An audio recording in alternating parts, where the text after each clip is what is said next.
Do you like your weapon level grind to be filled with hit markers and the slowest of aim down sight times? Well, look no further. We have the weapon here for you. Hi, welcome back to the channel. I am Deathtrap, and as always, I hope you're having an absolute fantastic day. Be true, be kind, and stay on your grind. Here's to becoming a better version of ourselves as we close out 2021. Today we are back with another Call of Duty Vanguard video as we continue on our way to make progress towards completing Atomic Camo. After flip-flopping between weapons and trying to be a little bit more efficient with both level grinds and camo challenges during the additional XP holiday weekend, it took some time and finally finished getting another gun to gold. The Type 99 sniper rifle is now complete. Now, I'm going to be honest with you. This weapon is rough to level up.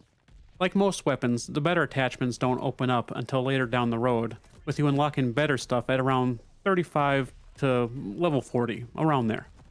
At that point, it becomes easier, but it's really never truly good, mainly because of a few reasons. One, it has, in my opinion, an awful scope that is somehow both like an ACOG and a telescopic at the same time.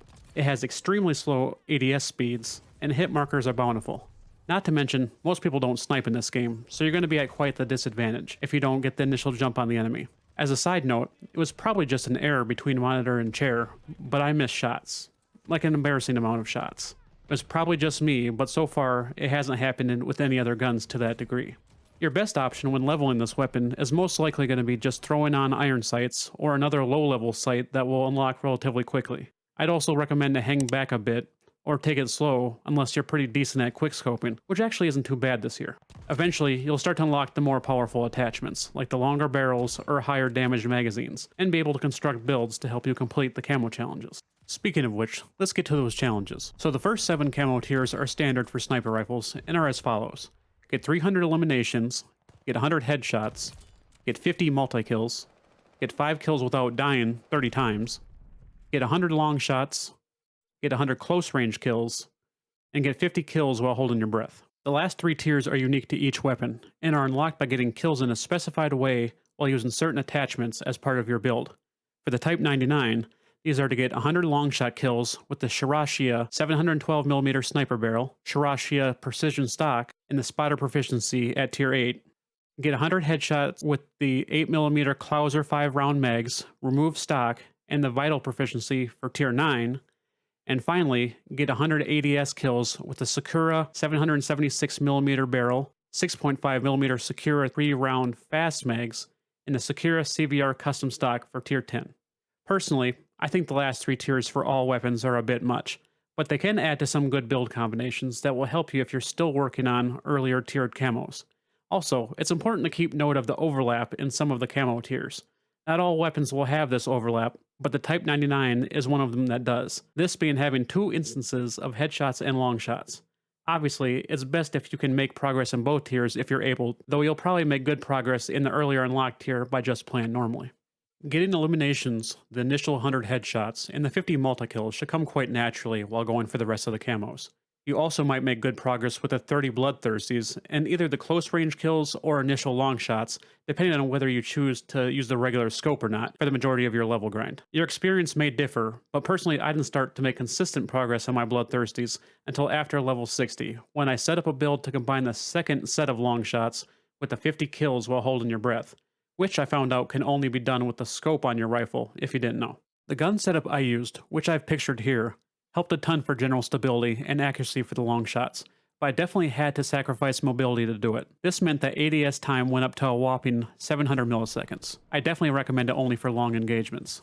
At the same time, a playlist update brought back Big Team Blitz TDM, which in my opinion is the go-to mode for your long-range sniper engagements. If you do go this route, I'd 100% recommend to get everything done you need to while using the long scope at one time, because getting back to it after not using it for a while almost feels like you haven't used it at all. But the good thing is that the scope is only necessary for those holding breath kills, so if you feel like you're an eagle eye and can get the long shots without it, by all means, do what works best for you. After the second set of long shots, I personally didn't use the long range scope at all and stuck with a build that was more suitable for medium ranged engagements. This worked particularly well for getting the second set of headshots, as having no stock makes long-range engagements kind of odd. Even though ADS speeds will still be rather slow, I definitely recommend prioritizing it with some of your remaining attachments. The optic sight and your muzzle attachment come down to your preference, but personally, I used a 2.5x scope with a silencer. It absolutely helped with some of the missed shots I mentioned earlier, as enemies mostly didn't even notice I shot in their direction. There definitely was some laughs with the added embarrassment in those moments. Anyways, the final 2 camo tiers should progress rather quickly, and if you hadn't finished close range kills earlier, you should be able to grind them out during this stage as well. As far as maps go, any would work as long as you're able to get into that close to medium range, but the most efficient would obviously be Das Haus and Shipment. As far as the rest of your loadout goes, I always paired ranged single-shot rifles with close to mid-ranged SMGs, and this time was no different. I used whatever SMG I felt like making progress in at that time, which of course means that perk 3 slot goes to Overkill. Perk 1, like all my other classes, has been Ghost really because there isn't anything else that's more useful than staying off the radar, especially when so many recon planes are called in. Perk 2 is pretty flexible, but I ended up going with High Alert for my long range build, where I didn't often move too much, and Forward Intel on my medium range setup just to have a general idea where the enemies were. Thinking about it now, I probably would have used the proximity mine to watch my back a bit, but I ended up just using the stim and frag combination I usually use. And that rounds out the Type 99. If you enjoyed the video, please hit the like button, I'd greatly appreciate it. If you completed or are in the process of completing the Type 99, let me know what your thoughts about it are in the comments below. Thanks for watching, and I hope you enjoy the rest of your day. Take care. Peace.